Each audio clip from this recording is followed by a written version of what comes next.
한국 대사관까지 100m, 태극기가 바람에 펄럭이고 있었죠. 저 문만 들어서면 끝이다. 한 달간의 지옥 같은 도주가 끝나는 거였습니다. 그때 멈춰! 여권 검사! 라오스 경찰이었습니다. 저는 위조 여권을 들고 있었고 들키면 북한으로 강제 송환. 그럼 가족 7명, 전원 총살입니다. 경찰이 제 여권을 펼쳤어요. 눈빛이 의심으로 가득 찼어요. 끝이구나 생각한 그 순간 끼익 라오스 경찰들 사이로 검은색 SUV 한 대가 급정거하며 나타났어요. 차에서 정장 입은 남자가 내리고 저에게 말을 걸었습니다. 강구혁 씨죠? 저는 평양에서 3대째 돈주로 불리던 집안의 후계자였습니다. 북한에서 70억 원이 넘는 재산을 가졌던 사람이에요. 당 고위 간부들의 비자금을 관리하고 중국과 밀무역, 외화벌이 사업으로 상상할 수 없는 부를 누렸습니다. 그런 제가 왜 위조 여권을 들고 라오스까지 도망쳐야 했을까요? 그리고 저 남자는 뭘까요? 이제부터 그 이야기를 들려드리겠습니다. 이야기를 시작하기 전에 무료로 할 수 있는 구독 버튼과 좋아요를 눌러주시면 매일 감동적인 탈북 이야기를 들으실 수 있습니다. 그리고 어느 지역에서 이 사연을 듣고 계시는지 댓글로 남겨주시면 한 분 한 분 반갑게 인사드리겠습니다. 사연 시작합니다. 안녕하세요. 저는 올해 65살이 된 강구혁이라고 합니다. 물론 본명은 아닙니다. 아직 북한에 친척들이 남아 있으니까요. 양해 부탁드립니다. 지금은 경기도의 작은 도시에서 무역회사를 운영하며 평범하게 살고 있지만 20년 전만 해도 저는 평양에서 손꼽히는 부자였습니다. 아니, 부자라는 표현도 부족하죠. 북한에서는 저희 집안을 이렇게 불렀어요. 돈주 3대 가문. 돈주가 뭐냐고요? 쉽게 말하면 북한의 신흥 재벌입니다. 90년대 고난의 행군 시절 배급이 끊기고 국가 경제가 무너지면서 장마당이 생겨났잖아요. 그때 돈을 번 사람들을 돈주라고 불러요. 근데 저희 집안은 장마당 장사꾼 수준이 아니었습니다. 저희 할아버지는 일찍이 당 간부들과 손을 잡았어요. 60년대부터 무역 사업을 시작해서 중국, 소련과 거래했죠. 표면적으로는 국가 무역회사였지만 실제로는 당 고위층의 사적인 이익을 위해 움직이는 곳이었습니다. 아버지 대에 이르러서는 사업이 더 커졌어요. 외화벌이, 중국과의 밀무역, 심지어 당 간부들의 해외 비자금 관리까지. 저희 집 금고에는 항상 달러와 위안화, 그리고 금괴가 쌓여 있었습니다. 제가 태어나고 자란 곳은 평양 중구역 창간거리였어요. 혹시 아시나요? 평양에서도 최고급 아파트들이 모여 있는 곳이에요. 저희 집은 그 중에서도 제일 높은 층에 있었죠. 거실 창문으로 대동강이 한눈에 내려다 보였습니다. 북한에서 그런 집에 사는 사람이 몇이나 되겠어요. 저는 어릴 때부터 남들과 다른 삶을 살았습니다. 다른 아이들이 강냉이밥에 김치를 먹을 때 저는 중국에서 들여온 과자와 초콜릿을 먹었어요. 다른 청년들이 군대에서 10년씩 복무할 때 저는 아버지 인맥 덕분에 3년 만에 제대했죠. 김일성 종합대학을 졸업하고 25살에 아버지 회사에 들어갔을 때 저는 이미 웬만한 당 간부보다 더 잘 살고 있었습니다. 사람들은 저를 부러워했어요. 하지만 저는 그게 감옥인 줄 몰랐습니다. 황금빛으로 칠해진 감옥이요. 2005년 10월의 일이었습니다. 그날따라 유독 하늘이 맑았어요. 가을 햇살이 대동강에 반짝이던 날이었는데 저는 회사에서 중국 바이어와 미팅을 하고 있었습니다. 수산물 수출건이었는데 한창 계약 조건을 논의하던 중에 비서가 급하게 들어왔어요. 사장님, 전화요. 집에서 왔는데 급하답니다. 저는 실례한다고 양해를 구하고 전화를 받았죠. 어머니 목소리였어요. 근데 평소와 달랐습니다. 떨리고 있었어요. 우혁아. 네, 어머니. 왜 그러세요? 아버지가. 어머니가 말을 잇지 못하더군요. 저는 가슴이 철렁 내려앉았습니다.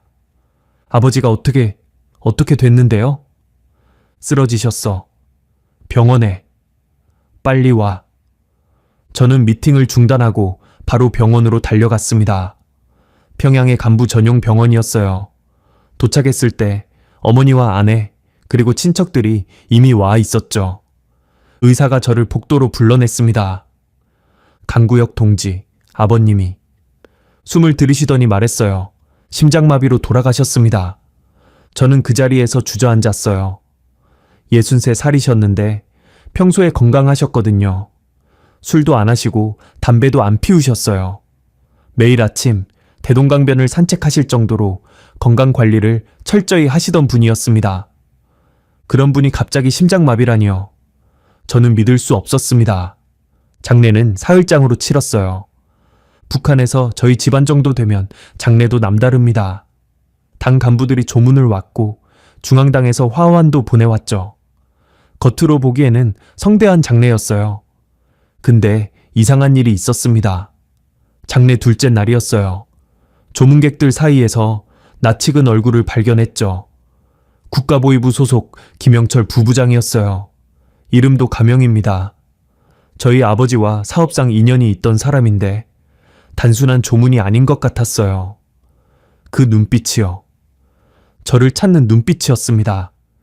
조문이 끝나고 사람들이 빠져나갈 때쯤 그가 저에게 다가왔어요. 그리고 아무도 안 듣게 낮은 목소리로 속삭였습니다. 강구역 동지, 잠깐 밖에서 이야기 좀 하지. 저는 그를 따라 장례식장 밖으로 나갔어요. 으슥한 구석이었죠. 그가 담배를 한 대 물더니 말했습니다. 강동지, 아버님 일은 참 안 됐소. 감사합니다, 부부장 동지. 그가 담배 연기를 내뿜으며 제 눈을 똑바로 쳐다봤어요. 근데 말이오, 강동지. 목소리가 낮아졌습니다. 당에서 동지 집안의 충성심을 다시 검증하고 싶어 하시오. 저는 심장이 멈추는 것 같았어요. 검증이란요? 저희 집안이 3대째 당에 충성해 왔는데 무슨... 그가 피식 웃더군요. 충성? 강동지, 당은 그런 거 안 따져. 돈이 있는 곳에 의심이 가는 법이지. 그러더니 담배를 바닥에 비벼 끄고는 제 어깨를 툭 쳤어요. 조심하시오, 강동지. 아버님처럼 되기 싫으면. 그 말을 남기고 그는 사라졌습니다. 저는 한참 동안 그 자리에 서 있었어요. 다리에 힘이 풀려서 움직일 수가 없었죠. 아버님처럼 되기 싫으면. 그게 무슨 뜻이었을까요? 설마. 장례가 끝나고 저는 아버지 서재에 들어갔습니다. 아버지는 생전에 그 방에 아무도 못 들어오게 하셨어요. 중요한 서류들이 있다면서요. 저도 허락 없이는 못 들어갔죠. 서재 한쪽에 금고가 있었습니다. 비밀번호는 알고 있었어요. 어릴 때 아버지가 알려주셨거든요. 혹시 모를 일에 대비해서라고 하셨죠. 금고를 열었습니다. 안에는 달러 뭉치와 위안화, 금고에 몇 개, 그리고 중요 서류들이 있었어요. 근데 그 중에 눈에 띄는 게 있었습니다. 갈색 봉투 하나. 봉투 겉면에 이렇게 적혀 있었어요. 우혁에게 내가 죽으면 열어볼 것. 저는 손이 떨렸습니다. 봉투를 열었죠. 안에는 손편지가 있었어요. 아버지 필체였습니다. 저는 그 자리에 주저앉아 읽기 시작했어요. 우혁아, 이 편지를 읽고 있다면 나는 이미 이 세상 사람이 아니겠구나. 네게 하지 못한 말이 있다. 우리 집안의 진짜 역사를 말이다. 네 할아버지, 그러니까 나의 아버지는 당에 충성해서 부자가 된 게 아니다. 당에 이용당해서 부자가 된 거다. 당은 우리 집안을 키워놓고 필요할 때마다 뜯어갔어. 그게 북한이란 나라다. 네 할아버지는 내가 25살 때 돌아가셨지. 심장마비라고 했어. 하지만 나는 알고 있었다. 당에서 독살한 거라는 걸. 할아버지가 모은 재산이 너무 커지니까 눈에 가시였던 거지. 내 삼촌, 그러니까 내 동생도 마찬가지다. 10년 전에 사업 확장 명목으로 지방에 보냈다가 사고로 죽었다고 했잖아. 그것도 거짓말이야. 당에서 처리한 거다. 우혁아, 이제 내 차례가 올 거다. 나도 언제 죽을지 모른다. 아니, 이 편지를 쓰고 있다는 건 내가 뭔가 느꼈다는 뜻이겠지. 아들아, 도망쳐라. 우리 집안의 돈은 이미 당에서 노리고 있어. 네가 아무리 충성해도 소용없다. 그들은 돈만 원하지 사람은 원하지 않아. 금고 밑에 이중 바닥이 있다. 거기 비상금이 있어. 달러로 50만 불, 위안화로 200만 위안, 그리고 금고에 10kg. 이걸 가지고 도망쳐라. 가족들 데리고. 중국으로 가서 남조선으로 가거라. 북한에서는 아무리 많은 돈이 있어도 언젠가 다 뺏긴다. 하지만 남조선에서는 내 돈이 진짜 내 거다. 아들아, 미안하다. 이런 나라에서 태어나게 해서, 이런 집안에서 자라게 해서 부디 살아남아라. 그게 아비의 마지막 소원이다. 2005년 10월, 내 아버지가. 저는 편지를 다 읽고 한참을 울었습니다. 아버지가 왜 평소에 그렇게 조심하셨는지, 왜 저에게 절대 정치 이야기를 하지 말라고 하셨는지, 왜 당 간부들 앞에서 항상 고개를 숙이셨는지 다 이유가 있었던 거예요. 할아버지도 삼촌도 당에 의해 죽었다. 그리고 아버지도. 심장마비가 아니었던 겁니다. 그 김영철이라는 보이브 놈이 한 말이 머릿속에서 맴돌았어요. 아버님처럼 되기 싫으면 조심하시오. 그건 경고가 아니었습니다. 협박이었어요. 다음 차례는 너라는. 저는 금고 및 이중 바닥을 열었습니다. 아버지 말대로 거기에 비상금이 있었어요. 달러 뭉치, 위안화, 금고에. 손으로 만져보니까 실감이 났습니다. 아버지가 이걸 언제부터 준비하셨을까? 혹시 돌아가시기 전에 뭔가 낌새를 채셨던 걸까?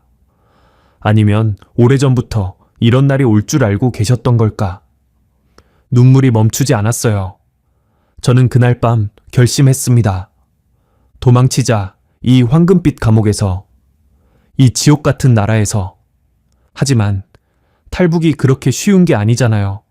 저 혼자도 아니고요. 저에게는 어머니가 계셨습니다. 그때 68살이셨어요. 관절염이 심해서 오래 걷지도 못하셨죠. 아내 수진이도 있었어요. 저보다 3살 어렸는데 평양 출신 여자였습니다. 저희는 중매로 만났는데 정말 좋은 사람이에요. 아들 준서는 그때 17살이었어요. 키가 크고 축구를 좋아하는 아이였죠. 고등중학교 3학년이었는데 다음 해에 대학 가야 했어요. 막내딸 은서는 14살이었습니다. 조용하고 그림 그리기를 좋아하는 아이였어요. 겁이 많아서 밤에 혼자 못 자는 아이였죠. 그리고 외삼촌 가족도 있었습니다. 어머니의 남동생인데 외삼촌과 외숙모, 그리고 사촌 누나까지 3명이요. 저희 집안과 사업을 같이 해왔거든요. 저희가 망하면 외삼촌 가족도 끝장이었습니다. 총 8명, 8명을 데리고 탈북을 해야 했어요. 게다가 재산도 가져가야 했습니다. 3대에 걸쳐 모은 재산을 북한에 두고 갈 수는 없잖아요. 그 돈이 있어야 중국에서 브로커 비용 내고 제3국까지 가고 남한에서 정착할 수 있으니까요. 시가로 70억 원이 넘는 재산, 현금 금고에 달러 위안화, 이걸 어떻게 가지고 나갈 것인가. 저는 그때부터 계획을 세우기 시작했습니다. 아버지 장례를 치르고 보름쯤 지났을 때였어요. 2005년 11월 초였습니다. 평양의 가을은 이미 끝나가고 있었고 아침 저녁으로 찬바람이 불기 시작했죠. 저는 그동안 겉으로는 평소처럼 회사에 출근하고 사업을 했습니다. 하지만 속으로는 매일 밤 계획을 세웠어요. 어떻게 하면 가족들을 데리고 이 나라를 빠져나갈 수 있을까? 어떻게 하면 재산을 가지고 나갈 수 있을까? 탈북이라는 게 말처럼 쉬운 게 아닙니다. 북한에서 탈북은 곧 반역이에요. 걸리면 본인은 총살이고 가족들은 정치범수용소로 끌려갑니다. 3대가 멸족당하는 거죠. 저희 같은 돈주 가문이 탈북한다. 그건 더 큰 일이에요. 당에서 절대 용서하지 않습니다. 게다가 저는 혼자가 아니었잖아요. 어머니, 아내, 아들, 딸, 그리고 외삼촌 가족까지 8명이 한꺼번에 사라지면 바로 들킵니다. 한 명만 잡혀도 다 끝이에요. 저는 고민 끝에 가족회의를 소집하기로 했습니다. 11월 둘째 주 일요일이었어요. 저희 집에서 점심을 먹자고 가족들을 불렀습니다. 어머니야 같이 사시니까 계셨고 아내와 아이들도 있었죠. 외삼촌 가족도 오셨어요. 외삼촌은 그때 61살이셨습니다. 어머니보다 7살 아래였죠. 외숙모는 59, 사촌 누나는 34살이었어요. 사촌 누나는 결혼을 안 하고 부모님과 살고 있었습니다. 점심을 먹고 나서 저는 아이들에게 말했어요. 준서야, 은서야, 너희 방에 가서 좀 쉬어라. 아이들이 나가고 어른들만 남았습니다. 거실에 7명이 둘러 앉았죠. 저, 어머니, 아내, 외삼촌, 외숙모, 사촌 누나. 제가 먼저 입을 열었습니다. 오늘 중요한 말씀을 드릴 게 있어서 모시라고 했습니다. 분위기가 묘하게 긴장됐어요. 아버지가 돌아가신 지 얼마 안 됐으니까 다들 무슨 말인가 싶었겠죠. 저는 아버지의 유서 이야기부터 꺼냈습니다. 할아버지와 삼촌이 어떻게 죽었는지, 아버지가 왜 그런 편지를 남겼는지, 그리고 장례식장에서 보위부 김영철이 한 말까지 다 듣고 나니까 방 안이 조용해졌어요. 어머니가 먼저 말씀하셨습니다. 그래서 네가 하고 싶은 말이 뭐냐? 저는 심호흡을 하고 말했죠. 탈북하려고 합니다. 우리 가족 전부요. 순간 정적이 흘렀습니다. 외숙모가 숨을 헉 들이쉬었고 사촌 누나는 눈이 휘둥그레졌어요. 외삼촌은 아무 말 없이 저를 바라보셨죠. 아내 수진이가 제 손을 꽉 잡았습니다. 떨고 있었어요. 어머니가 물으셨어요. 너 지금 무슨 소리를 하는 거냐? 탈북이 뭔지 알고 하는 소리냐? 알고 있습니다, 어머니. 하지만 여기 남아 있으면 우리 다 죽어요. 그 말에 아니 다시 조용해졌습니다. 외삼촌이 천천히 입을 여셨어요. 우혁아, 네 아버지 일은 나도 이상하다고 생각했다. 멀쩡하던 사람이 갑자기 심장마비라니. 외삼촌은 한숨을 쉬셨죠. 근데 탈북이라. 쉽게 말하지만 그게 되겠냐. 우리가 누군데. 평양 돈주 집안이 탈북하면 난리가 나지. 알고 있습니다, 외삼촌. 그래서 계획을 세웠어요. 계획? 네. 듣고 판단해 주십시오. 저는 그동안 밤마다 고민했던 계획을 하나씩 설명하기 시작했습니다. 첫 번째 문제는 재산이었어요. 저희 집안이 3대에 걸쳐 모은 재산은 시가로 70억 원이 넘었습니다. 현금만 해도 어마어마했고 금괴도 상당했죠. 달러와 위안화도 많았어요. 이걸 그냥 두고 가면 아무 의미가 없습니다. 북한에서 아무리 부자여도 탈북하면 빈털터리가 되거든요. 중국에서 브로커한테 돈 줘야 하고 제3국까지 가는데도 돈이 필요하고 남한에 가서 정착하려면 또 돈이 있어야 해요. 근데 70억 원을 어떻게 가지고 나갑니까? 현금 뭉치를 들고 두만강을 건널 수는 없잖아요. 저는 방법을 찾았습니다. 제가 운영하는 무역회사를 이용하는 거예요. 저희 회사는 중국과 거래가 많았거든요. 중국 단둥에 오래 거래한 파트너도 있었고요. 제 계획은 이랬습니다. 우선 가짜 사업 프로젝트를 만듭니다. 중국에 대규모 투자를 한다는 명목으로요. 수산물 가공 공장을 중국에 짓는다. 뭐 이런 식으로요. 그리고 그 투자금 명목으로 재산을 중국 파트너에게 분산 송금하는 겁니다. 한 번에 보내면 의심받으니까 여러 번에 나눠서요. 달러, 위안화는 송금하고 금고에는 밀수출 루트를 이용해서 빼돌리고요. 중국 파트너가 믿을 만한 사람이냐고요? 그 사람 이름은 말씀드릴 수 없지만 10년 넘게 거래한 사이였어요. 저희 아버지 때부터 알던 사람이죠. 그쪽도 저희와 손잡고 돈을 많이 벌었으니까 배신할 이유가 없었습니다. 무엇보다 저는 그에게 수수료를 제한했어요. 재산의 10%를 주겠다고요. 70억의 10%면 7억이에요. 그 정도면 입 다물고 도와줄 만하죠. 두 번째 문제는 사람이었습니다. 8명이 한꺼번에 탈북하면 100% 걸려요. 그래서 분산 탈출을 계획했습니다.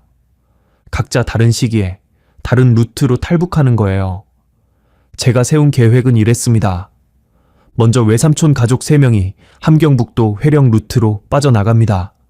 두만강이 좁은 지역이라 비교적 건너기 쉬워요. 위장 신부는 지방 친척 방문으로 하고요. 그 다음 아내와 딸이 신의주 루트로 이동합니다. 신의주는 중국 단둥과 마주보는 국경 도시잖아요. 거기는 강을 건너는 게 아니라 다리를 이용하는 건데 위조 통행증을 만들어서 합법적으로 넘어가는 겁니다. 평양 무역회사 출장이라는 명목으로요. 그 다음 아들 준서가 해산 루트로 갑니다. 해산도 국경 도시인데 거기는 특이한 방법을 쓸 거예요. 국경수비대원한테 뇌물을 주고 야간 근무 교대 시간에 정문으로 걸어 나가는 겁니다. 돈이면 다 되는 세상이니까요. 마지막으로 저와 어머니가 탈출합니다. 저는 함경북도 무산 루트를 생각했어요. 겨울에 두만강이 얼면 걸어서 건널 수 있거든요. 그리고 최종 직결지는 라오스 비엔티안으로 정했습니다. 왜 라오스냐고요? 중국은 탈북자를 잡으면 북한으로 강제 송환해요. 그러니까 중국에서 오래 머물면 안 됩니다. 몽골이나 태국으로 가는 방법도 있는데 저는 라오스를 선택했어요. 라오스 비엔티안에 한국 대사관이 있거든요. 거기까지 가면 한국 정부가 보호해 줍니다. 중국에서 라오스까지는 육로로 이동하면 됩니다. 브로커들이 루트를 알고 있어요. 제 설명을 다 듣고 나서 가족들은 한참 동안 말이 없었습니다. 외삼촌이 먼저 말씀하셨어요. 계획은 그럴듯하다. 근데 문제가 있어. 뭔데요, 외삼촌? 내 어머니다. 저는 어머니를 바라봤습니다. 어머니도 저를 바라보고 계셨죠. 외삼촌이 말을 이으셨어요. 형수님은 관절염이 심하시잖아. 오래 못 걸으시고. 두만강을 건너려면 상당히 걸어야 하는데 형수님이 그걸 감당하실 수 있겠냐? 저는 할 말이 없었습니다. 사실 그게 가장 걱정이었거든요. 어머니가 조용히 말씀하셨어요. 나는 괜찮다. 우혁아, 내 걱정 말고 계획대로 해라. 어머니, 나 때문에 다 못 가게 될 수는 없잖아. 내가 어떻게든 따라갈게. 어머니 눈에 눈물이 맺혀 있었습니다. 저도 코끝이 찡해졌죠. 아내 수진이가 제 손을 잡으며 말했어요. 여보, 우리 정말 하는 거야? 저는 고개를 끄덕였습니다. 해야 해. 여기 남으면 다 죽어. 그렇게 가족회의가 끝났습니다. 모두가 탈북에 동의했어요. 사실 선택의 여지가 없었죠. 아버지가 돌아가시고 나서 보이부의 감시가 느껴졌거든요. 회사에 이상한 사람들이 드나들기 시작했고 집 앞에서 수상한 차가 서 있는 것도 몇 번 봤어요. 시간이 없었습니다. 저는 바로 다음 날부터 계획을 실행에 옮겼어요. 먼저 중국 파트너에게 연락했습니다. 직접 만나서 이야기해야 했기 때문에 사업 미팅을 구실로 단둥에 갔죠. 거기서 그를 만나 솔직하게 말했어요. 탈북하려고 한다. 도와달라. 그는 놀랐지만 거절하지 않았습니다. 10년 넘게 거래한 사이였고 무엇보다 제가 제안한 수수료가 컸으니까요. 그와 함께 재산 이전 계획을 세웠습니다. 투자금 명목으로 여러 번에 나눠 송금하기로 했죠. 금고에는 그가 아는 밀수업자를 통해 빼내기로 했고요. 11월 중순부터 송금을 시작했습니다. 한 번에 큰 금액을 보내면 의심받으니까 소액으로 나눠서요. 일주일에 2-3번씩 다양한 명목으로요. 금고에도 조금씩 빼돌리기 시작했어요. 수산물 수출 화물에 숨겨서 보냈습니다. 세관 검사, 돈을 주면 눈 감아줘요. 북한이 그런 나라입니다. 한 달 정도 지나니까 재산의 절반 정도가 중국으로 넘어갔습니다. 순조로웠어요. 이대로라면 10월 말까지 다 옮길 수 있을 것 같았죠.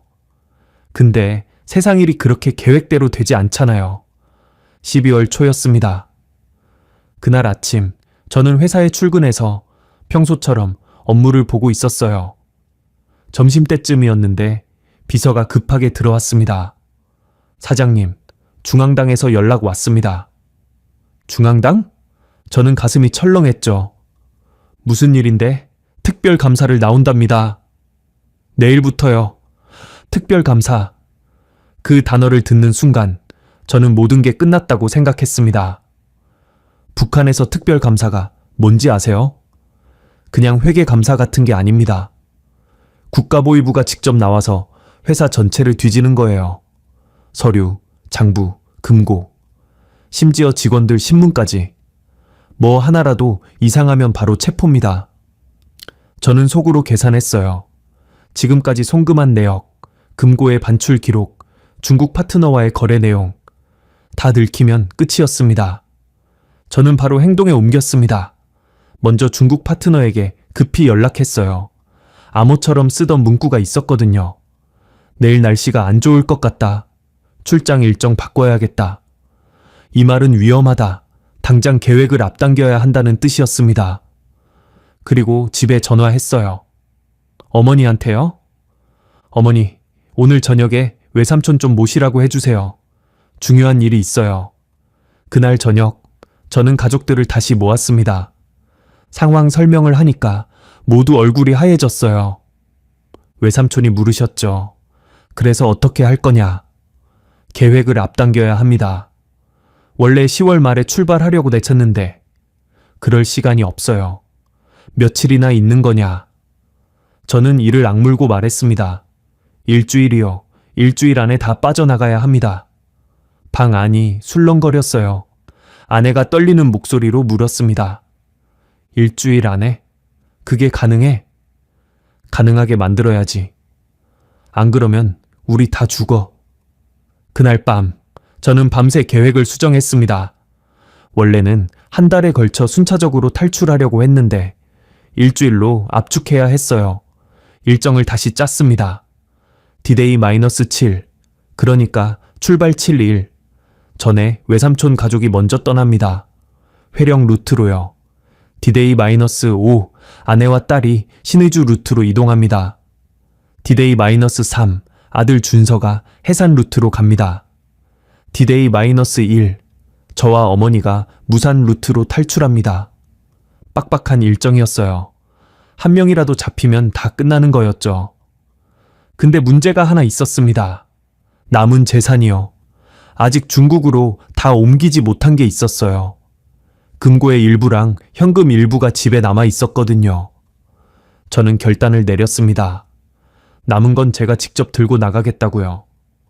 금고의 5kg과 달러 현금, 배낭에 넣어서 등에 지고 두만강을 건너는 겁니다. 미친 짓이라는 거 알아요. 근데 그게 아니면 방법이 없었습니다. 여러분, 탈북이라는 게 그냥 국경 넘는 게 아닙니다.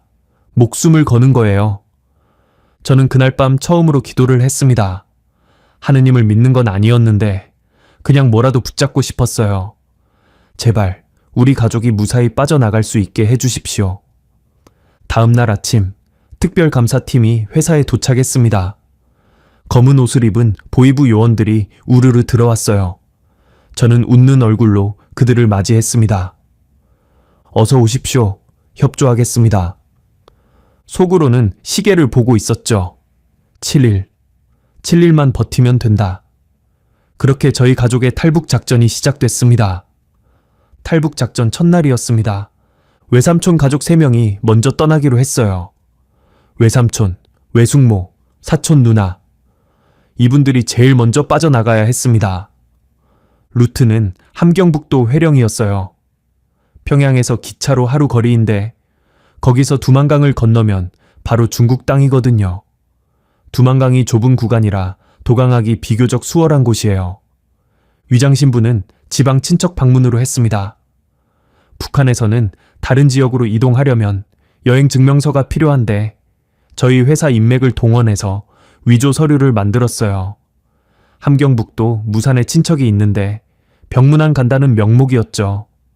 그날 아침 외삼촌 가족이 평양역으로 떠났습니다. 저는 배웅을 갈 수 없었어요. 보위부 감사 때문에 회사에 있어야 했거든요. 대신 어머니가 가셨죠. 나중에 어머니한테 들었는데 외삼촌이 기차에 오르기 전에 이렇게 말씀하셨대요. 형수님, 우혁이 잘 부탁드립니다. 중국에서 기다리고 있겠습니다. 어머니가 외삼촌 손을 꽉 잡으셨대요. 조심해서 가라. 꼭 살아서 만나자. 기차가 떠나고 어머니는 한참 동안 플랫폼에 서 계셨다고 해요. 외삼촌 가족은 회령까지 무사히 도착했습니다. 거기서 미리 연락해둔 브로커를 만났어요. 조선족 브로커였는데 두만강 도강을 전문으로 하는 사람이었죠. 돈을 많이 줬습니다. 3명에 5,000달러였어요. 도강은 그날 밤에 이뤄졌습니다. 12월 중순이라 두만강에 얼음이 얼기 시작했지만 아직 완전히 얼지는 않았어요. 그래서 얕은 구간을 골라 걸어서 건너야 했죠. 물이 허리까지 찼대요. 영하의 날씨에 강물에 들어가는 게 얼마나 무서웠겠어요. 외숙모가 중간에 미끄러져서 넘어지셨대요. 외삼촌이 급히 부축해서 일으켰는데 그 몇 초 동안 심장이 멎는 줄 알았다고 하셨죠. 어찌어찌 중국 땅에 도착했을 때 세 분 다 온몸이 젖어 있었습니다. 떨면서 브로커가 준비한 차에 탔고 연변의 안가로 이동했어요. 첫 번째 탈출 성공. 저는 그 소식을 암호화된 전화로 들었습니다. 중국 파트너가 전해준 거예요. 물건 잘 도착했다. 그 말을 듣고 저는 처음으로 숨을 좀 쉴 수 있었습니다. 이틀 후 아내 수진이와 딸 은서 차례였습니다. 이 둘의 루트는 신의주였어요. 신의주는 평안북도에 있는 국경 도시인데 압록강을 사이에 두고 중국 단둥과 마주보고 있죠. 여기는 두만강처럼 강을 건너는 게 아니라 다리를 이용합니다. 조중우이교라고 북한과 중국을 잇는 다리가 있거든요. 문제는 다리를 건너려면 공식 통행증이 필요하다는 거예요. 아무나 못 건너죠. 무역관계자나 공무출장자만 건널 수 있어요. 그래서 저는 위조 통행증을 만들었습니다. 평양무역회사 출장이라는 명목으로요.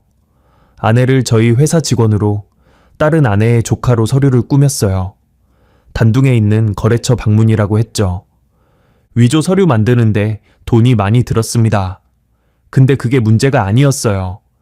은서가 문제였습니다. 은서는 그때 14살이었는데 겁이 많은 아이였어요. 밤에 혼자 못 자고 낯선 곳에 가면 불안해하고 엄마한테 붙어 있어야 안심하는 아이였죠. 출발 전날 밤 은서가 울었습니다. 아빠, 나 무서워. 우리 진짜 가야 해. 저는 은서를 안아주며 말했어요. 은서야, 아빠가 약속할게.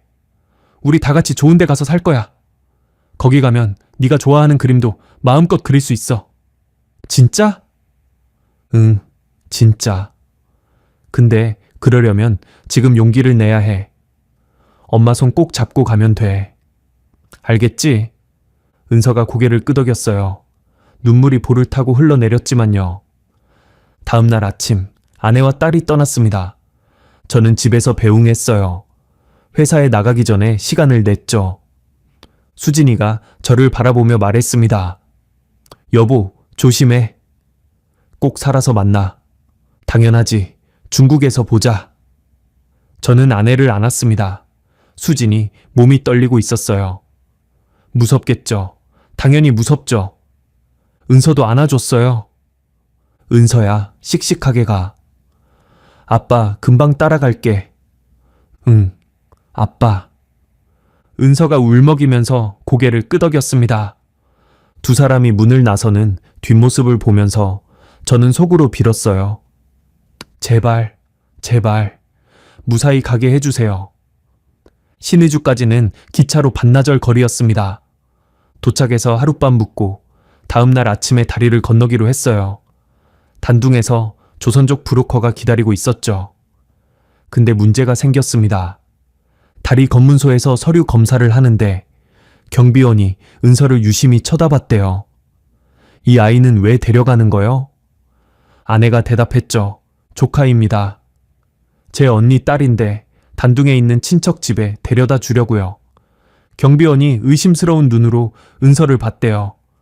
은서가 너무 긴장해서 얼굴이 하얗게 질려 있었거든요. 아이가 왜 이렇게 떨어? 참얼미를 해서요. 기차에서 많이 힘들어 했어요. 아내가 침착하게 대답했대요. 다행히 경비원이 더 이상 추궁하지 않았어요. 서류를 훑어보더니 통과시켜줬죠. 다리를 건너는 동안 아내는 은서 손을 꽉 잡고 있었대요. 은서가 떨어서 걷기 힘들어 했는데 아내가 계속 속삭였대요. 괜찮아, 은서야. 조금만 참아. 다 왔어. 중국 땅에 발을 딛는 순간 아내가 주저앉아 울었대요. 은서도 같이 울었고요. 브로커가 급히 둘을 채 태우고 안가로 이동했습니다. 두 번째 탈출 성공. 저는 그 소식을 듣고 두 손을 모아 감사했어요. 아직 반도 안 끝났지만 아내와 딸이 무사하다는 것만으로도 눈물이 났습니다. 이틀 후 아들 준서 차례였습니다. 준서는 그때 17살이었어요. 키가 크고 운동을 좋아하는 아이였죠. 축구를 잘해서 학교 대표팀에 뽑힐 뻔하기도 했어요. 준서의 루트는 해산이었습니다. 양강도에 있는 국경 도시인데 여기도 중국과 맞닿아 있어요. 압록강 상류 쪽이죠. 근데 준서의 탈출 방법은 좀 달랐어요. 강을 건너는 게 아니라 국경 정문으로 걸어 나가는 거였습니다. 어떻게 가능하냐고요? 뇌물이요. 국경 수비대원한테 거액의 뇌물을 주면 눈 감아줍니다. 북한이 그런 나라예요. 돈이면 다 돼요. 저는 브로커를 통해 해산 국경 수비대 소대장을 매수했습니다. 2만 달러를 줬어요. 그 대가로 야간 근무 교대 시간에 준서를 빼내주기로 했죠. 준서가 떠나기 전날 밤, 저는 아들과 둘이서 이야기를 나눴습니다. 준서야. 네, 아버지. 내일 가면 무조건 브로커 말 잘 들어. 절대 혼자 행동하지 말고. 알겠습니다. 그리고 저는 준서 어깨를 잡았어요. 네가 장남이야. 중국에서 엄마랑 동생 잘 챙겨. 알겠지? 준서가 고개를 끄덕였습니다. 아버지도 조심하세요. 꼭 오세요. 당연하지. 아버지가 언제 약속 어긴 적 있냐. 저는 웃으며 말했지만 속으로는 불안했어요. 보위부 감사가 점점 조여오고 있었거든요. 다음 날 준서가 해산으로 떠났습니다. 해산까지는 평양에서 기차로 하루 넘게 걸려요. 거기서 브로커와 만나 하루를 기다린 후 야간에 국경을 넘기로 했죠. 그날 밤 11시쯤이었대요. 국경 수비대 근무 교대 시간에 맞춰 준서는 브로커와 함께 국경 초소로 갔습니다. 미리 매수된 소대장이 기다리고 있었죠. 소대장이 말했대요. 빨리 가. 10분 안에 다음 조가 온다. 준서가 국경 정문을 걸어 나갔습니다. 심장이 터질 것 같아졌대요. 뒤에서 누가 멈추라고 소리칠까봐 무서웠다고. 근데 아무도 안 불렀어요. 그냥 걸어서 중국 땅에 들어간 거예요. 세 번째 탈출 성공. 준서가 무사히 넘어갔다는 소식을 듣고 저는 눈물이 났습니다. 아내, 딸, 아들, 세 식구가 다 중국에 있어요. 이제 저와 어머니만 남았습니다. 드디어 마지막 날이 왔습니다. 내일 새벽에 저와 어머니가 무산 루트로 탈출하기로 했어요. 겨울이라 두만강이 얼어붙어 있을 거였고 얼음 위로 걸어서 건너는 계획이었죠. 그날 저녁 저는 집에서 마지막 짐을 쌌습니다. 배낭에 금코에 5kg과 달러 현금을 넣었어요. 무거웠지만 어쩔 수 없었죠. 어머니는 방에서 조용히 계셨어요. 저녁밥도 많이 못 드셨고요. 저는 어머니 방에 들어갔습니다. 어머니, 내일 새벽에 출발합니다. 짐 다 싸셨어요? 어머니가 저를 바라보셨어요. 이상하게 눈빛이 달랐습니다. 우혁아, 앉아봐라. 저는 어머니 앞에 앉았어요. 어머니가 제 손을 잡으셨습니다. 우혁아, 네, 어머니. 나는 안 간다. 저는 순간 귀를 의심했어요. 뭐라고요? 나는 여기 남을 거야. 어머니, 무슨 말씀이세요? 지금 농담하실 때가 아니잖아요. 저는 당황해서 말했지만 어머니 표정은 진지했습니다. 어머니가 천천히 말씀하셨어요. 우혁아, 내 관절염 알지? 오래 못 걸어. 두만강까지 가는 것도 힘들고 얼음 위를 건너는 건 더 힘들어. 제가 부축해 드릴게요. 업고 갈 수도 있어요. 그러다 둘 다 죽어. 어머니가 단호하게 말씀하셨어요. 우혁아, 네가 나를 업고 얼음 위를 건너다가 얼음이 깨지면 어떡할 거냐. 둘 다 빠져 죽어. 그리고 넌 금괴도 지고 있잖아. 그 무게에 나까지 더하면 못 버텨. 어머니, 저는 눈물이 났습니다. 어머니, 그래도 두고 갈 수는 없어요. 어머니 없이는 못 가요. 어머니가 제 손을 더 세게 잡으셨어요. 우혁아, 들어라.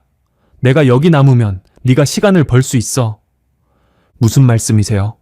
네가 탈북한 게 알려지면 보위부에서 바로 추적하겠지. 근데 내가 여기 있으면서 네가 사업 출장 간 것처럼 위장해 줄 수 있어. 어머니가 차분하게 설명하셨어요. 내가 회사에 전화해서 사장이 급한 출장 갔다고 하고 집에 찾아오는 사람들한테도 아들이 지방에 갔다고 하면 최소한 3일은 벌 수 있어. 그 3일이면 네가 중국에서 라오스까지 갈 수 있지. 저는 말문이 막혔습니다. 어머니가 저를 위해 미끼가 되겠다는 거였어요. 어머니, 그러다가 어머니가 잡히면 어떡해요? 보위부에서 고문할 거예요. 어머니가 쓸쓸하게 웃으셨어요. 나는 68이야. 얼마나 더 살겠냐? 근데 너는 45이고 네 아내와 아이들은 더 어려. 너희가 살아야지. 어머니, 우혁아, 이게 내가 너희한테 해줄 수 있는 마지막이야. 부탁이다. 가라. 저는 어머니 손을 잡고 울었습니다. 어머니, 안 돼요. 저 혼자 어떻게 가요? 어머니 두고 어떻게 가요? 눈물이 멈추지 않았어요. 어머니도 우셨습니다. 평생 강하기만 했던 어머니가 그날 밤 처음으로 제 앞에서 눈물을 보이셨어요. 우혁아, 엄마가 미안해. 이런 나라에서 너를 낳아서, 이런 세상에서 살게 해서 미안해. 어머니가 제 얼굴을 두 손으로 감싸셨어요. 근데 너는 살아야 해. 네 아내, 네 자식들 데리고 자유로운 데서 살아. 그게 엄마 소원이야. 저는 그날 밤 어머니와 마지막 밤을 보냈습니다. 새벽까지 손을 잡고 앉아 있었어요. 어머니가 제 어릴 때 이야기를 해주셨죠. 제가 태어났을 때 얼마나 기뻤는지, 제가 처음 걸음마 뗐을 때 얼마나 울었는지, 저는 그냥 듣기만 했어요. 아무 말도 할 수 없었습니다. 새벽 4시쯤 저는 일어났습니다. 가야 했어요. 무산까지 가려면 아침 기차를 타야 했거든요. 어머니가 현관까지 나오셨어요. 저는 어머니를 안았습니다. 마지막이 될 수도 있다는 걸 알면서. 어머니, 저 살아서 꼭 어머니 데리러 올게요. 약속할게요. 그래, 알았다. 가라. 어머니가 등을 밀어주셨어요. 저는 문을 열고 나갔습니다. 뒤돌아보니 어머니가 문 앞에 서 계셨어요. 손을 흔들고 계셨죠. 저도 손을 흔들었습니다. 그리고 돌아섰어요. 발걸음이 천근만근이었습니다. 눈물이 앞을 가려서 길이 안 보였어요. 그게 어머니와의 마지막이 될 줄은 그때 몰랐습니다. 아니, 알면서도 외면했던 건지도 모르겠어요. 어머니와 헤어지고 저는 평양역으로 갔습니다. 2005년 12월 20날쯤이었어요. 함경북도 무산으로 가는 기차를 탔죠. 거기가 제 탈출 루트였습니다. 왜 하필 무산이었냐고요? 무산은 두만강이 가장 좁은 구간 중 하나예요. 한겨울에 강이 꽁꽁 얼면 걸어서 건널 수 있거든요. 물론 위험하죠. 국경수비대 감시도 심하고 얼음 상태도 매년 달라요. 그래도 저는 무산을 선택했습니다. 브로커가 그쪽 지리를 잘 알았거든요. 기차 안에서 저는 창밖을 바라봤어요. 평양에서 점점 멀어지고 있었습니다. 어머니가 계신 곳에서요. 가슴이 찢어지는 것 같았어요. 어머니는 지금 뭘 하고 계실까? 보위부에서 연락이 왔을까? 무사하신 걸까? 생각할수록 눈물이 났습니다. 근데 울면 안 됐어요. 주변 사람들이 볼 테니까. 탈북자로 의심받으면 끝이에요. 저는 눈을 감고 잠든 척 했습니다. 무산에 도착한 건 다음 날 저녁이었어요. 평양에서 무산까지는 기차로 하루 넘게 걸립니다. 북한 기차가 느리기도 하고 중간에 정차도 많거든요. 무산역에서 내리니까 바람이 칼같이 불었습니다. 함경북도 겨울은 평양보다 훨씬 추워요. 영하 20도 아래로 내려가는 날도 많죠. 역 앞에서 브로커를 만났습니다. 조선족이었어요. 40대 중반쯤 되어 보이는 남자였는데 이름은 말씀드릴 수 없습니다. 아직 그쪽에서 활동하고 있을 수도 있으니까요. 그가 저를 보더니 고개를 끄덕였어요.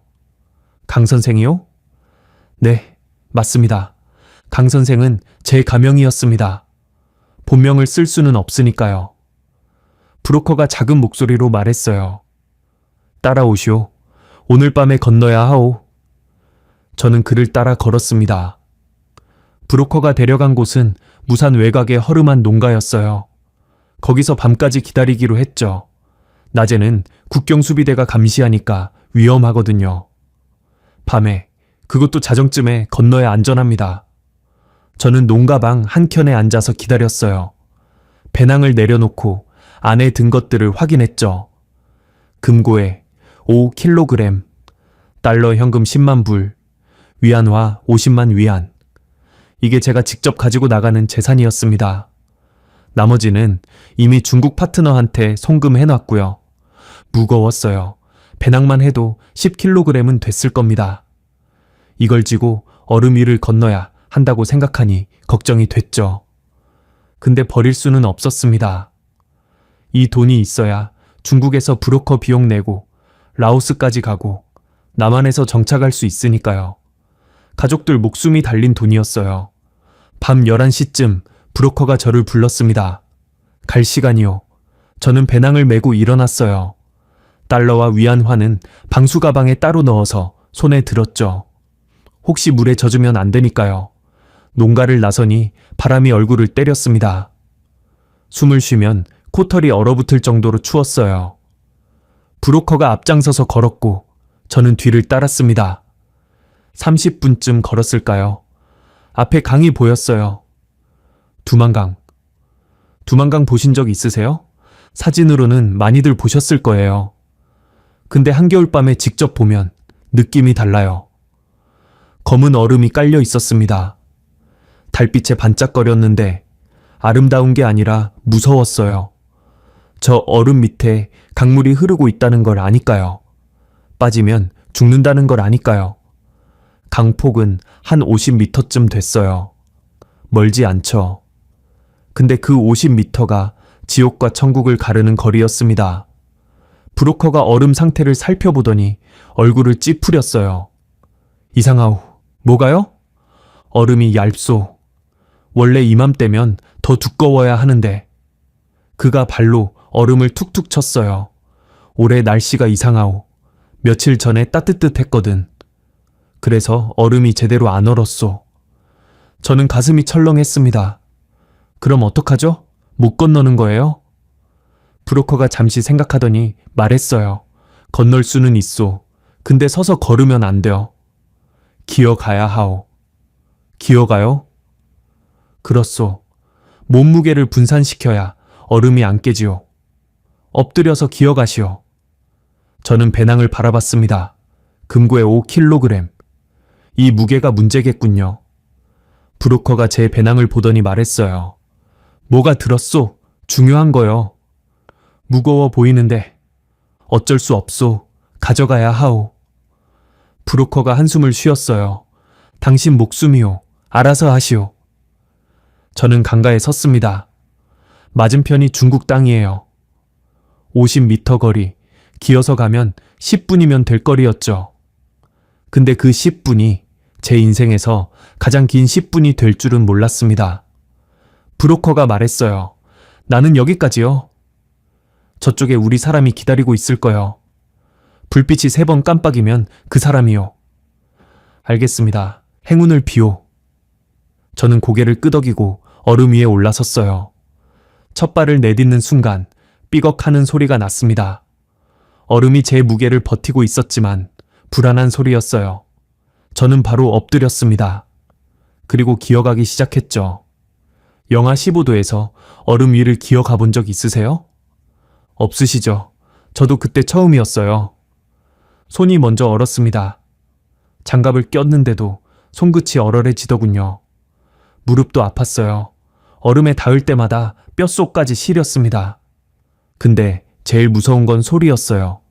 기어갈 때마다 얼음 밑에서 소리가 났거든요. 끽, 끼익 하는 소리. 얼음이 제 무게를 버티느라 내는 비명 같았어요. 저는 최대한 천천히 조심스럽게 기어갔습니다. 몸무게를 분산시키려고 배를 깔고 도마뱀처럼 움직였죠. 등에서 배낭이 출렁거렸어요. 금괴의 무게가 느껴졌습니다. 무거웠어요. 정말 무거웠어요. 10m, 20m, 30m. 절반 정도 왔을 때였습니다. 꽈직, 그 소리가 났어요. 처음에는 제가 잘못 들은 줄 알았습니다. 근데 아니었어요. 꽈직, 꽈지직! 얼음이 갈라지는 소리였습니다. 저는 동작을 멈추고 숨을 죽였어요. 심장이 미친 듯이 뛰었습니다. 가만히 있으면 괜찮을까? 근데 소리가 계속 났어요. 제 몸 아래서요. 꽈지지직. 균열이 생기고 있었습니다. 얼음에 금이 가고 있었어요. 저는 공포에 질렸습니다. 움직이면 얼음이 깨질 것 같았고, 가만히 있어도 깨질 것 같았어요. 어떡하지? 어떡하지? 머릿속이 하얘졌습니다. 그때 배낭의 무게가 느껴졌어요. 금고에 5kg. 이게 문제였습니다. 이 무게 때문에 얼음이 버티지 못하는 거였어요. 순간 생각이 스쳤습니다. 배낭을 버리면 살 수 있다. 금괴를 버리면 몸이 가벼워지고 얼음이 버틸 수 있을 거야. 손이 저절로 배낭끈으로 갔어요. 벗으면 됐습니다. 그냥 벗어서 얼음 위에 놓으면 돼요. 근데요.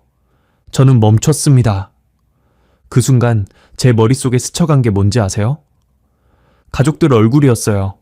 중국에서 기다리고 있을 아내 수진이, 겁에 질려 울었던 딸 은서, 씩씩하게 떠났던 아들 준서, 연변 안개서 기다리고 있을 외삼촌 가족, 그리고 평양에 남아서 저를 위해 미끼가 된 어머니.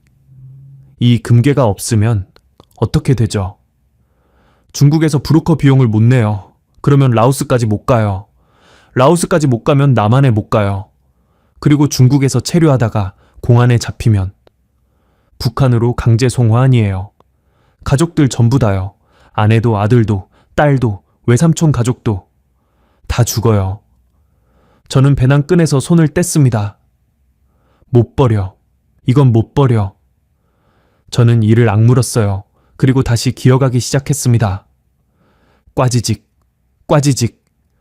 얼음이 계속 소리를 냈어요. 금이 가는 게 느껴졌습니다. 언제 깨져도 이상하지 않은 상황이었죠. 근데 저는 멈추지 않았어요. 앞으로, 앞으로, 앞으로. 살아야 했습니다. 가족들을 위해 살아야 했어요. 40m, 45m. 거의 다 왔을 때였습니다. 쩍. 얼음이 깨졌어요. 제 하반신이 물에 빠졌습니다. 영화의 강물에 빠져본 적 있으세요? 칼로 베는 것보다 더 아파요. 온몸의 신경이 비명을 지르는 것 같았습니다. 저는 반사적으로 상체를 들어 올렸어요. 팔로 얼음을 짚고 버텼죠. 하반신은 물에 잠겨 있었지만 상체는 아직 얼음 위에 있었습니다. 빠지면 안 돼. 완전히 빠지면 죽어. 저는 미친 듯이 팔을 저었어요. 얼음 위로 기어오르려고 발버둥 쳤죠. 근데 배낭이 문제였습니다. 금괴의 무게가 저를 아래로 끌어당겼어요. 여기서 버려? 아니, 안 돼. 저는 악에 받쳐서 힘을 짜냈습니다. 팔에 있는 힘을 전부 끌어모아서 몸을 끌어올렸어요. 성공했습니다. 상체가 단단한 얼음 위로 올라왔어요.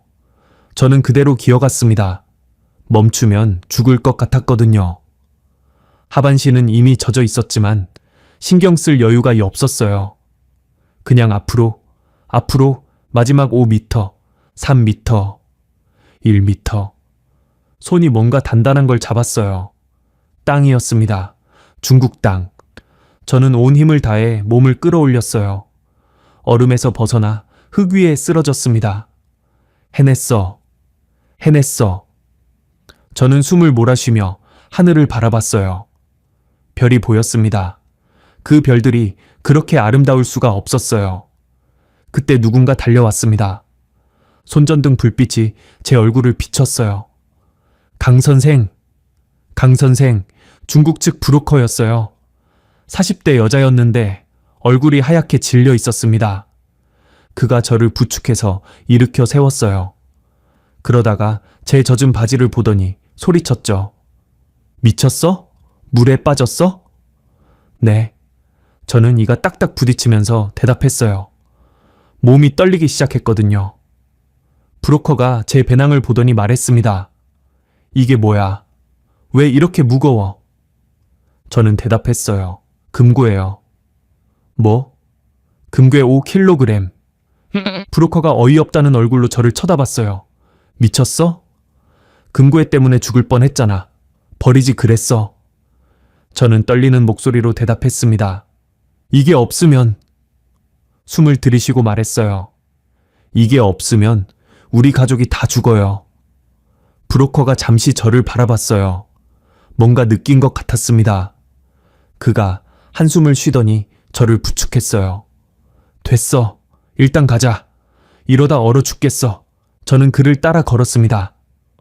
아니, 걸었다기보다는 끌려갔죠. 다리에 힘이 하나도 없었거든요. 젖은 바지가 얼기 시작했어요. 영하 15도의 밤이었으니까요. 몸이 점점 굳어갔습니다. 저천증이 시작되고 있었어요. 브로커가 저를 근처 농가로 데려갔습니다. 안에 들어가니까 따뜻했어요. 난로가 피워져 있었거든요. 빨리 옷 벗어. 브로커가 소리쳤어요. 저는 젖은 옷을 벗었습니다. 손이 떨려서 단추를 풀기도 힘들었죠. 그가 마른 옷을 가져다 줬어요. 저는 옷을 갈아입고 난로 앞에 앉았습니다. 몸이 천천히 녹았어요. 손끝과 발끝에 감각이 돌아왔습니다. 근데 그게 더 아팠어요. 얼었던 게 녹으면서 따끔따끔 쑤셨거든요. 브로커가 뜨거운 물을 가져다 줬습니다. 마셔. 속부터 녹여야 해. 저는 물을 마셨어요. 목구멍을 타고 따뜻함이 내려갔습니다. 살았구나. 진짜 살았구나. 저는 그제야 실감이 났어요. 죽을 뻔했는데 살았다는 게요. 눈물이 났습니다. 멈추려고 했었는데 멈춰지지 않았어요. 그냥 울었습니다. 소리내서 울었어요. 한참을 울고 나니까 정신이 좀 들었습니다. 브로커가 물었어요. 괜찮아? 네. 감사합니다. 당신 대단해. 네? 금고에 들고 그 얼음판을 건너다니. 보통 사람은 못해. 저는 쓸쓸하게 웃었어요. 선택의 여지가 없었어요. 가족들이 기다리고 있으니까. 브로커가 고개를 끄덕였습니다. 가족들 연변에 있다며? 네. 내일 데려다 줄게. 오늘은 여기서 자. 감사합니다. 저는 난로 앞에 누워서 눈을 감았어요. 어머니 얼굴이 떠올랐습니다. 어머니, 저 살았어요. 중국에 왔어요. 기다려주세요. 꼭 데리러 갈게요. 두만강을 건넌 다음 날 아침이었습니다. 브로커가 저를 차에 태우고 연변으로 향했어요. 연변, 조선 족자치주, 거기에 안가가 있었거든요. 먼저 도착한 가족들이 기다리고 있는 곳이었죠. 차 안에서 저는 창밖을 바라봤습니다. 중국 땅이었어요. 간판에 한글과 중국어가 섞여 있었고 거리에는 조선족들이 돌아다녔죠. 자유로운 땅. 아직 완전히 자유로운 건 아니었지만 적어도 북한은 아니었어요. 보위부가 없었고 감시하는 눈이 없었고 숨 쉴 수 있었습니다. 2시간쯤 달렸을까요? 브로커가 어느 마을 앞에서 차를 세웠어요. 다 왔어. 저 집이야. 낡은 농가였습니다. 겉으로 보기에는 평범한 시골집이었죠. 저는 차에서 내렸어요. 다리가 후들거렸습니다. 어젯밤 강물에 빠져서 체력이 많이 떨어진 상태였거든요. 대문을 두드리자 안에서 인기척이 났어요. 문이 열렸습니다. 여보, 아내 수진이었어요. 수진이가 저를 보더니 그 자리에서 울음을 터뜨렸습니다. 저도 울었어요. 서로 부둥켜 안고 한참을 울었죠. 살아 있었구나. 살아 있었어. 당연하지. 내가 약속했잖아. 저는 수진이를 꼭 안았습니다. 며칠 만이었지만 몇 년 같았어요. 아빠! 뒤에서 은서 목소리가 들렸어요. 돌아보니 은서가 달려오고 있었습니다. 저는 은서도 안아줬어요. 은서야, 잘 왔어. 용감했어. 은서가 제 품에서 울었습니다. 아빠, 무서웠어. 진짜 무서웠어. 알아. 이제 괜찮아. 아빠 왔으니까. 집 안으로 들어가니 다른 가족들이 있었습니다. 아버지, 아들 준서가 달려왔어요. 저는 준서도 안아줬습니다. 17살 아들이 제 품에서 울었어요. 평소에는 씩씩한 척하던 아이였는데 그날은 어린아이처럼 울었습니다. 외삼촌, 외숙모, 사촌 누나도 있었어요. 외삼촌이 제 손을 잡으셨습니다. 우혁아, 무사히 왔구나. 얼마나 걱정했는지 모른다. 외삼촌도 눈시울이 붉었어요. 저는 방 안을 둘러봤습니다. 아내, 아들, 딸, 외삼촌, 외숙모, 사촌 누나. 저까지 7명. 다 왔어요. 다 살아서 왔어요. 저는 그 자리에 주저앉아 한참을 울었습니다. 근데 한 사람이 없었어요. 어머니, 저는 평양에 남은 어머니를 생각했습니다. 지금쯤 어떻게 됐을까? 보이부에서 연락이 갔을까? 무사하신 걸까? 아내가 제 마음을 읽었는지 조용히 물었어요. 어머니는요? 저는 고개를 저었습니다. 안 오셨어. 여기 남으셨어. 왜요? 저 때문에. 내가 탈북한 거 들키지 않게 시간을 벌어주시려고. 아내가 눈물을 흘렸어요. 어머니, 저는 아무 말도 못했습니다. 어머니 생각만 하면 가슴이 찢어지는 것 같았거든요. 재회의 기쁨도 잠시 안 좋은 소식이 들려왔습니다. 그날 저녁 브로커가 심각한 표정으로 찾아왔어요. 강 선생, 문제가 생겼어. 뭔데요? 중국 공안이 탈북자 단속을 강화했어. 연변 일대에 검문이 많아졌어. 저는 가슴이 철렁했습니다. 왜요? 갑자기? 북한에서 요청이 왔대. 평양 돈주 가문이 탈북했다고 범죄자 송환 요청을 했대. 범죄자 송환? 저는 아찔했어요. 보위부가 움직인 거였습니다. 제가 탈북한 걸 알아챈 거죠. 어머니가 3일을 벌어주신다고 했는데 그 3일이 지난 거였어요. 브로커가 말을 이었어요. 공안이 연변 일대를 샅샅이 뒤지고 있어. 조선 쪽 마을도 검문하고 여기도 오래 못 있어. 그럼 어떡해요? 원래 계획이 뭐였어? 몽골로 가려고 했어요. 육로로요. 브로커가 고개를 저었습니다. 그건 이제 안 돼. 내몽골 쪽 검문이 심해졌어. 육로는 위험해. 그럼 어떻게 해요? 브로커가 잠시 생각하더니 말했어요. 해로가 있어. 해로요? 배를 타는 거야. 칭다오에서 화물선 타고 동남아로 가는 루트가 있어. 저는 눈이 번쩍 떠졌습니다. 그게 가능해요? 가능해. 근데 힘들어.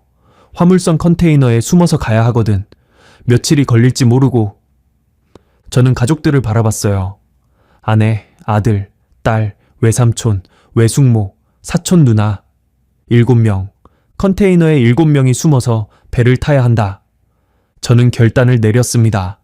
그거 해요. 해로로 가요. 브로커가 물었어요. 확실해? 컨테이너 안에서 며칠을 버텨야 해. 화장실도 없고 밥도 제대로 못 먹어. 저는 고개를 끄덕였습니다. 여기 있다가 잡히는 것보단. 나아요. 우리 가족 7명 다 데려갈 수 있죠? 돈만 있으면 가능해. 얼마요? 1인당 5,000달러. 저는 계산했어요. 7명이면 35,000달러. 비싸지만 어쩔 수 없었죠. 준비해줘요. 최대한 빨리. 알았어. 이틀 후에 출발할 수 있어. 이틀 동안 저희는 안개 숨어 지냈습니다. 밖에 나가지 못하고 방 안에만 있었어요. 창문 커튼도 치고 소리도 내지 않고. 숨 죽이며 지냈죠. 은서가 제일 힘들어했어요. 아빠, 나 답답해. 밖에 나가고 싶어. 조금만 참아, 은서야. 곧 여기서 나갈 수 있어. 어디로 가요? 남쪽으로. 따뜻한 데로. 거기 가면 밖에 나갈 수 있어? 응, 마음껏 나갈 수 있어. 은서가 고개를 끄덕였어요. 믿는 눈빛이었습니다. 저는 그 눈빛을 보며 다짐했어요. 반드시 이 아이를 자유로운 곳에 데려가겠다고. 이틀 후 저희는 칭다오로 이동했습니다. 연변에서 칭다오까지는 차로 하루 넘게 걸렸어요. 브로커가 마련한 벤에 7명이 타고 밤새 달렸죠. 고속도로 검문소를 피해 국도로 돌아갔기 때문에 시간이 더 걸렸습니다. 칭다오에 도착한 건 다음 날 저녁이었어요. 항구 근처의 창고로 갔습니다. 거기서 배를 탈 준비를 하기로 했죠. 브로커가 컨테이너를 보여줬어요. 여기야, 이 안에 숨어서 가는 거야. 저는 컨테이너를 바라봤습니다. 화물용 컨테이너였어요. 길이가 한 6m, 폭이 2m 반 정도? 성인 7명이 들어가기에는 좁았습니다. 여기에 며칠 동안 있어야 하는 거예요? 5일 정도, 길면 일주일. 저는 한숨이 나왔어요. 하지만 선택의 여지가 없었죠. 알겠어요. 준비해주세요. 브로커가 컨테이너 안에 필요한 것들을 넣어줬어요. 생수 20리터, 건빵 몇 박스, 손전등, 그리고 빈 양동이 2개. 이건 뭐예요? 화장실. 저는 양동이를 바라봤어요. 이게 며칠 동안 7명의 화장실이 될 거였습니다. 가족들도 컨테이너를 봤어요. 아내가 걱정스러운 표정으로 물었죠.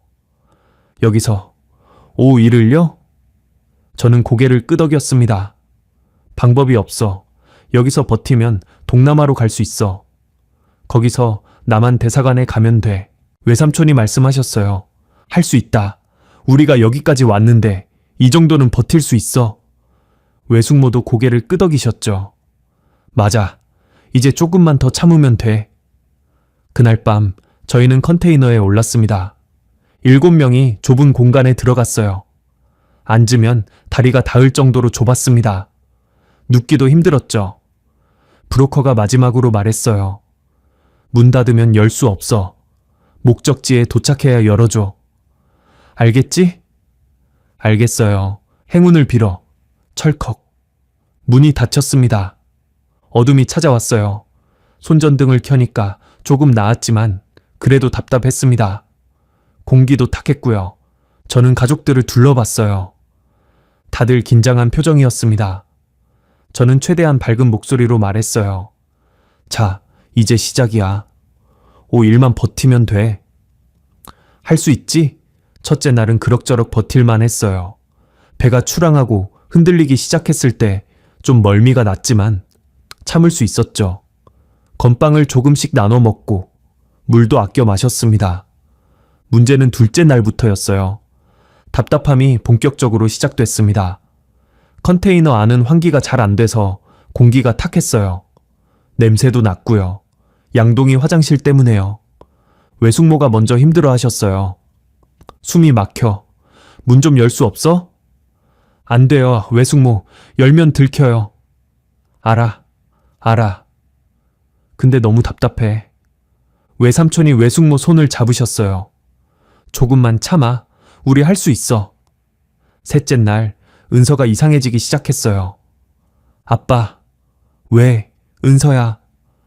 나 숨이 안 쉬어져. 은서 목소리가 떨리고 있었어요. 저는 손전등을 켜서 은서를 봤습니다. 얼굴이 하얗게 질려 있었고 온몸이 떨리고 있었어요. 은서야, 괜찮아. 숨, 천천히 쉬어. 안 돼. 여기 너무 좁아. 나 못 있어. 나가고 싶어. 은서가 울기 시작했어요. 그러더니 숨을 헐떡거리기 시작했습니다. 폐소공포증이었어요. 은서가 어릴 때부터 좁은 곳을 무서워하긴 했는데 이 정도일 줄은 몰랐어요. 며칠 동안 좁은 컨테이너에 갇혀 있으니까 공황 발작이 온 거였죠. 은서야, 진정해. 아빠 여기 있어. 아빠, 나 죽을 것 같아. 숨이 안 쉬어져. 나가게 해줘. 제발. 은서가 소리를 지르기 시작했어요.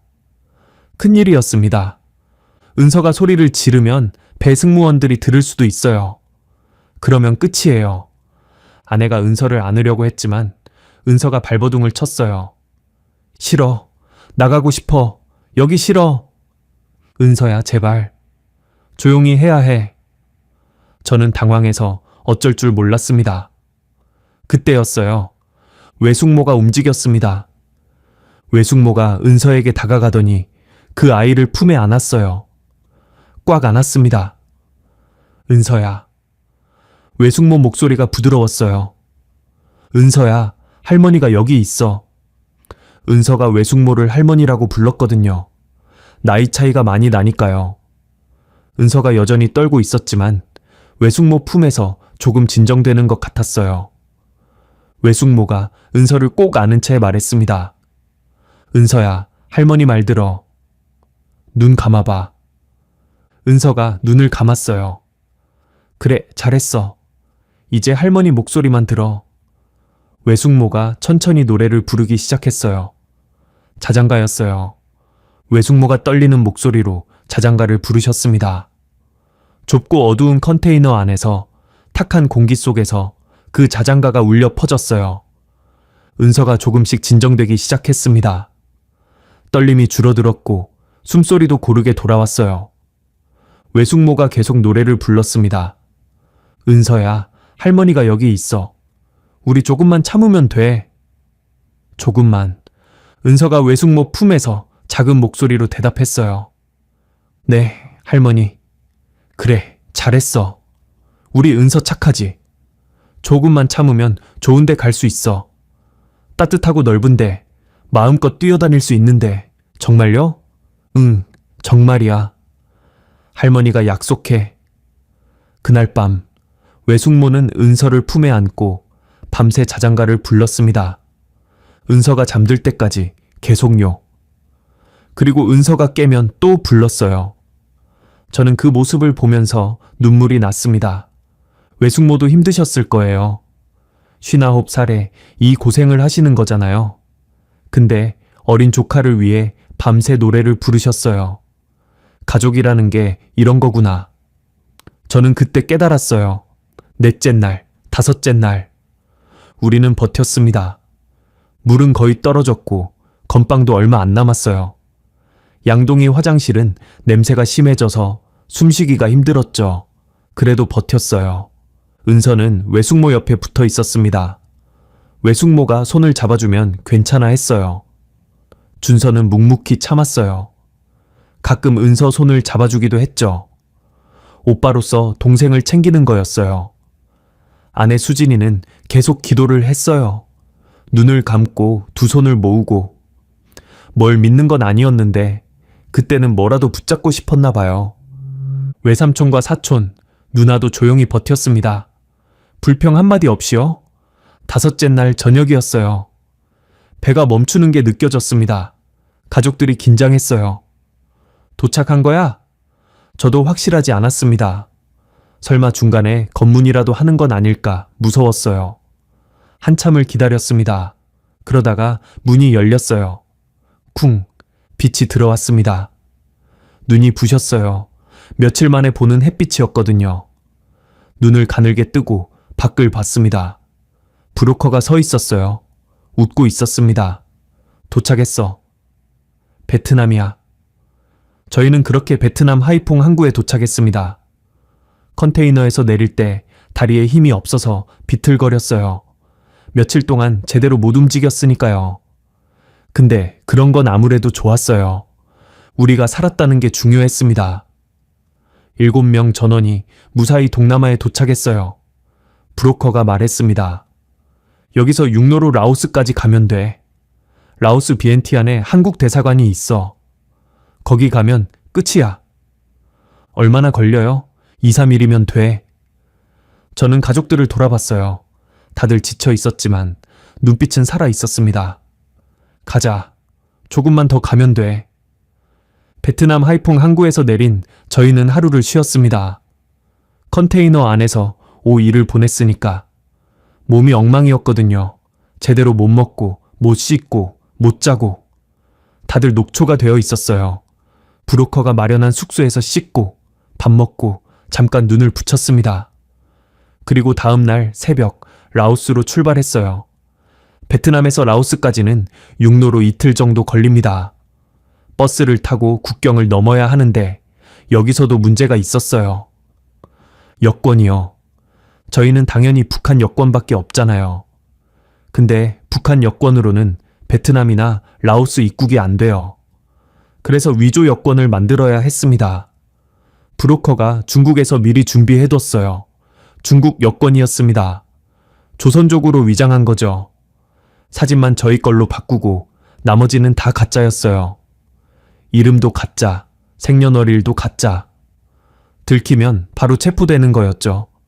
베트남 라오스 국경을 넘을 때 심장이 터질 것 같았습니다. 국경 검문소에서 여권 검사를 했거든요. 저희 7명이 줄을 서서 차례로 여권을 내밀었어요. 검문소 직원이 제 여권을 받아 들더니 한참을 쳐다봤습니다. 중국인이요? 네. 저는 최대한 자연스럽게 대답했어요. 중국어로요. 다행히 중국어는 좀 할 줄 알았거든요. 무역 사업하면서 배웠죠. 라오스에는 왜 가오? 관광이요. 가족 여행입니다. 직원이 저희 일행을 둘러봤어요. 아내, 아들, 딸, 외삼촌, 외숙모, 사촌 누나. 가족이 많네. 네, 대가족이라서요. 직원이 뭔가 수상하다는 표정을 지었지만 결국 도장을 찍어줬어요. 휴, 저는 속으로 안도의 한숨을 쉬었습니다. 7명 모두 무사히 국경을 통과했어요. 라오스에 들어오니까 마음이 조금 놓였습니다. 이제 비엔티안까지만 가면 돼요. 거기에 한국 대사관이 있거든요. 대사관에 들어가서 망명 신청을 하면 한국 정부가 보호해줍니다. 버스로 하루 반을 더 달렸어요. 비엔티안에 도착한 건 2006년 1월 초였습니다. 새해가 막 지났을 때였죠. 라오스는 따뜻했어요. 북한의 영하 20도 추위에서 벗어나 열대 기후의 나라에 오니까 꿈만 같았습니다. 은서가 창밖을 보며 말했어요. 아빠, 여기 진짜 따뜻하다. 겨울인데 왜 이렇게 더워? 여기는 겨울이 없어. 진짜? 눈도 안 와? 응, 눈 안 와. 은서가 신기하다는 표정을 지었어요. 평생 북한에서만 살았으니까 열대 기후가 낯설었겠죠. 저는 은서 머리를 쓰다듬으며 말했어요. 이제 조금만 더 가면 돼. 오늘 안에 끝나. 비엔티안 시내에 도착한 저희는 브로커의 안내를 받아 대사관 근처로 이동했습니다. 한국 대사관은 시내 중심부에 있었어요. 주변에 다른 나라 대사관들도 많았죠. 브로커가 말했어요. 저기 보여? 태극기 있는 건물. 저기가 한국 대사관이야. 보였습니다. 200m쯤 앞에 태극기가 펄럭이고 있었어요. 저는 가슴이 벅차올랐습니다. 드디어 왔어. 북한에서 탈출한 지 한 달 가까이 됐어요. 두만강을 건너고 중국을 횡단하고 화물선을 타고 베트남을 거쳐 여기까지 왔습니다. 이제 저 대사관 문만 들어서면 끝이에요. 대한민국 국민이 될 수 있어요. 저는 가족들을 돌아봤어요. 가자. 마지막이야. 저희는 대사관을 향해 걸어갔습니다. 200m, 150m, 100m. 거의 다 왔을 때였어요. 갑자기 앞에서 사람들이 나타났습니다. 라오스 경찰이었어요. 멈춰. 경찰 2명이 손을 들어 저희를 세웠습니다. 저는 심장이 멈추는 것 같았어요. 왜요? 무슨 일이에요? 최대한 침착하게 물었지만 목소리가 떨렸습니다. 경찰이 라오스어로 뭐라고 했어요. 저는 못 알아들었죠. 그러자 영어로 다시 말했습니다. 여권 검사. 저는 등에서 식은땀이 흘렀습니다. 위조 여권이었거든요. 자세히 보면 가짜인 게 티가 나요. 만약 들키면? 중국으로 강제 송환이에요. 그리고 중국에서 북한으로 보내지겠죠. 그러면 끝이에요. 다 끝나요. 저는 일단 시간을 끌려고 했어요. 여권이요? 왜 갑자기 여권 검사를요? 경찰이 대답했습니다. 신고가 들어왔어. 수상한 사람들이 대사관 쪽으로 간다고. 신고? 저는 아찔했어요. 누가 신고한 거지? 브로커? 아니면 길에서 우리를 본 누군가? 모르겠지만 상황이 안 좋았습니다. 경찰이 손을 내밀었어요. 여권 내. 저는 어쩔 수 없이 가방에서 여권을 꺼냈습니다. 가족들도 하나씩 여권을 꺼냈고요. 경찰이 제 여권을 받아들었어요. 펼쳐서 사진을 보고 저를 보고 다시 여권을 봤습니다. 표정이 점점 의심스러워지고 있었어요. 중국인? 네. 근데 왜 한국 대사관에 가? 저는 할 말이 없었습니다. 그거요. 그건. 말이 막혔어요. 바로 그때였습니다. 끼익. 뒤에서 차 한 대가 급정거하는 소리가 났어요. 검은색 SUV였습니다. 차 문이 열리더니 남자 2명이 내렸어요. 동양인이었는데 정장을 입고 있었습니다. 한 명이 빠른 걸음으로 경찰에게 다가갔어요. 그리고 주머니에서 뭔가를 꺼내 보여줬습니다. 저는 그게 뭔지 못 봤어요. 근데 경찰 반응이 달라졌습니다. 경찰이 그걸 보더니 표정이 굳었어요. 그리고 고개를 끄덕였죠. 두 사람이 라오스어로 뭔가 대화를 나눴습니다. 저는 알아듣지 못했지만 분위기가 바뀌는 게 느껴졌어요. 잠시 후 경찰이 저희 여권을 돌려줬습니다. 가도 돼. 그리고 물러났어요. 저는 어리둥절했습니다. 뭐지? 방금 무슨 일이 일어난 거지? 정장 입은 남자가 저에게 다가왔습니다. 그리고 한국어로 말했어요. 강구혁 씨 맞으시죠? 저는 깜짝 놀랐습니다. 제 이름을 어떻게 알지? 네. 근데 누구시죠? 남자가 조용히 대답했어요. 국정원입니다. 대한민국에서 나왔습니다. 국정원. 저는 순간 귀를 의심했어요. 국정원이요? 네. 저희가 모시러 왔습니다. 저는 멍하니 그 사람을 바라봤습니다. 어떻게 여기를? 남자가 작은 목소리로 설명했어요. 강 선생님이 중국에서 저희 대사관에 연락하셨잖아요. 그때부터 저희가 동선을 파악하고 있었습니다. 맞아요. 저는 중국 연변에 있을 때 한국 대사관에 연락을 취했어요. 사실 처음에는 연락을 안 하려고 했거든요. 혼자 힘으로 라오스까지 가서 대사관에 걸어 들어가면 된다고 생각했죠. 근데 브로커가 조언을 해줬어요. 당신 같은 경우는 미리 연락하는 게 좋아. 북한 돈주 가문이 탈북했다고 하면 한국 정부에서 관심을 가질 거야. 저는 그 말을 듣고 중국에 있는 한국 대사관에 비밀리에 연락했습니다. 제가 누구인지, 어떤 상황인지, 어디로 가고 있는지 알렸죠. 대사관 직원이 말했어요. 알겠습니다. 본국에 보고하겠습니다. 조심해서 이동하세요. 그게 끝이었어요. 답이 올 줄은 몰랐는데.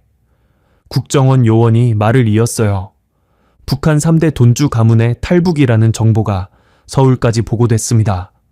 상부에서 이례적으로 해외 구출 작전을 승인했어요. 해외 구출 작전이요? 네. 저희가 라오스에 먼저 와서 대기하고 있었습니다. 혹시 문제가 생기면 도와드리려고요. 저는 할 말을 잃었어요. 대한민국 정부가 저희를 구하러 온 거였습니다. 요원이 말했어요. 대사관까지 저희가 모셔다 드리겠습니다. 차에 타시죠. 저는 가족들을 돌아봤어요. 아내가 눈물을 글썽이고 있었고 외삼촌도 눈시울이 붉었습니다. 은서와 준서는 무슨 일인지 잘 모르겠다는 표정이었죠. 저는 고개를 끄덕였어요. 감사합니다. 정말 감사합니다.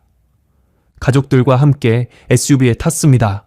차가 출발해서 대사관으로 향했어요. 창밖으로 태극기가 보였습니다. 점점 가까워지고 있었어요. 대사관 정문 앞에 차가 섰습니다. 요원이 문을 열어줬어요. 다 왔습니다. 내리시죠. 저는 차에서 내렸습니다. 대사관 정문에 태극기가 펄럭이고 있었어요. 파란 하늘에 태극 문양이 선명했습니다. 저는 그 깃발을 바라봤어요. 북한에서는 적의 적국의 깃발이었습니다. 미제의 괴뢰, 남조선 역적 패당. 그렇게 배웠죠. 근데 지금은요. 저 깃발이 저희를 구해줬어요. 저 깃발 아래서 저희가 살 수 있게 됐어요.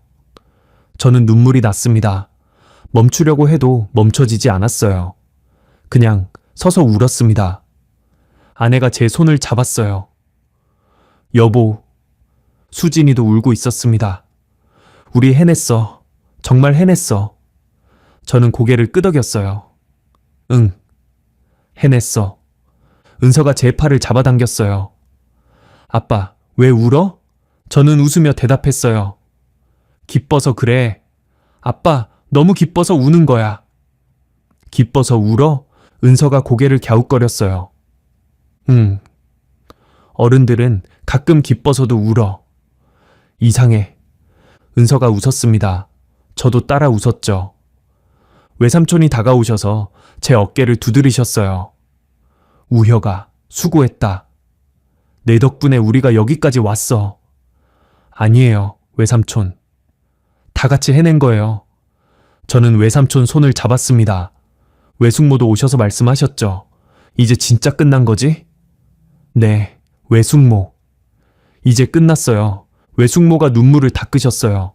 컨테이너에서 은서 달래느라 고생하셨잖아요. 감사해요, 외숙모.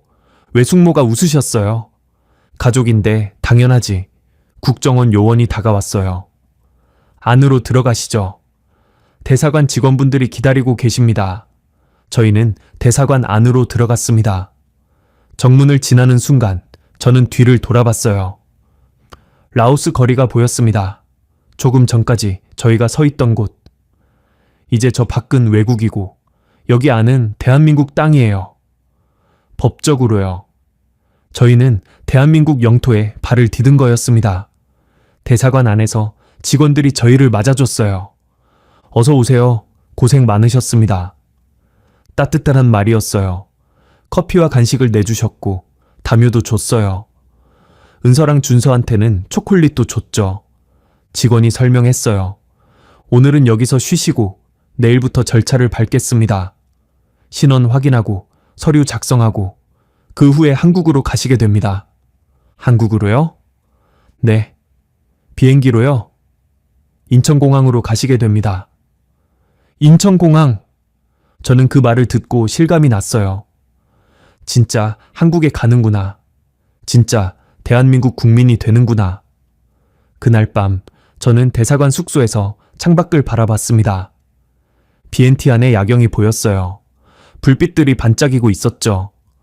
근데 제 마음은 다른 곳에 가 있었어요. 평양, 어머니. 어머니는 지금 어떻게 됐을까? 저희가 탈북한 게 들통났으니까.